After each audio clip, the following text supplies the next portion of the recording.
ಟಿಪ್ಪು ಜಯಂತಿ ಆಚರಿಸಲಿಕ್ಕೆ ಹೋದ ನಮ್ಮ ಪ್ರಾಥಮಿಕ ಮತ್ತು ಪ್ರೌಢ ಶಿಕ್ಷಣ ಸಚಿವರು ಸ್ಕ್ರಾಲ್ ಮಾಡಿ ಆ ಒಂದು ಅಶ್ಲೀಲ ಫೋಟೋಗಳನ್ನ ನೋಡಿದ್ರು. ಇದರ ಕುರಿತಾಗಿ ಕೊನೆಗೂ ಹಾಟ್ ಸೀನ್ ನೋಡಿ ಸಿಕ್ಕಿ ಬಿದ್ದ ತನ್ವೀರ್ ಸೇಠ್ ನಾನೇನು ಮಾಡಿಲ್ಲ ಅಂದಿದ್ರು. ನಾನು ಫೋಟೋಸ್ ಅನ್ನ ನೋಡಿದ್ದು 8 ಸೆಕೆಂಡ್ಗಳ ಕಾಲ ಅಂತ ಹೇಳ್ತಾ ಇದ್ರು. ಆದ್ರೆ ಫೋಟೋ ಕಳಿಸಿದ್ದವರು ಯಾರು ಅನ್ನೋ ಕುತೂಹಲ ಎಲ್ರಿಗೂ ಮನೆ ಮಾಡಿತ್ತು. ಎಲ್ಲೋ ಉದ್ದೇಶಪೂರ್ವಕವಾಗಿ ಈ ರೀತಿ ಮಾಡಿದ್ದಾರೆ ಅಂತ ಹೇಳಿದ್ದ ತನ್ವೀರ್ ಸೇಠ್ ಮಾತಿಗೆ ಅವರ ಮೊಬೈಲ್ ಉತ್ತರವನ್ನ ನೀಡಿದೆ.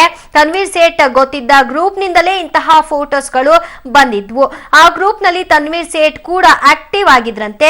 ಕಳಿಸಿರುವಂತಹ ವ್ಯಕ್ತಿ ಯಾವಾಗ್ಲೂ ಇಂಥದ್ದೇ ಮೆಸೇಜ್ ಅನ್ನ ಕಳಿಸ್ತಾ ಇದ್ದ ಅನ್ನೋದು ಕೂಡ ಬೆಳಕಿಗೆ ಬಂದಿದೆ.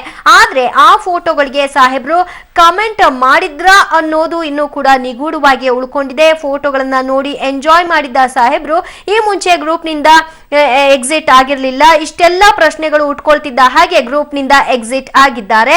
ಸಿಐಡಿ ಸೈಬರ್ ಕ್ರೈಮ್ ಶೀಘ್ರದಲ್ಲಿಯೇ ತನ್ವೀರ್ ಸೇಠ್ ಅವರನ್ನ ವಿಚಾರಣೆಗೆ ಒಳಪಡಿಸಲಿದ್ಯಾ ಅನ್ನುವಂತಹ ಒಂದು ವಿಚಾರ. ಇನ್ನು ಲವಲವಿಕೆಯಿಂದಲೇ ಮೆಸೇಜ್ ಕಳಿಸ್ತಾ ಇದ್ದ ಮಹಾಶಯನನ್ನ ವಿಚಾರಣೆಗೆ ಒಳಪಡಿಸಲಾಗಿದೆ.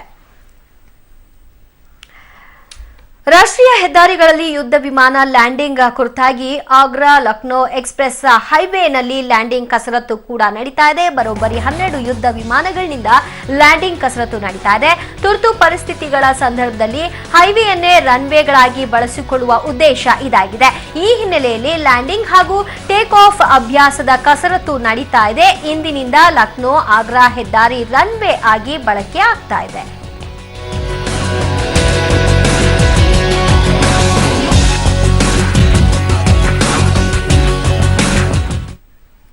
ಇಷ್ಟೊತ್ತು ಸುದ್ದಿ ಕೊಟ್ಟಿದ್ದು ನಾನು ದಿವ್ಯ ಜ್ಯೋತಿ. ನೆನಪಿರ್ಲಿ ನ್ಯೂಸ್ ಅಂದ್ರೆ ಪಬ್ಲಿಕ್ ಟಿವಿ.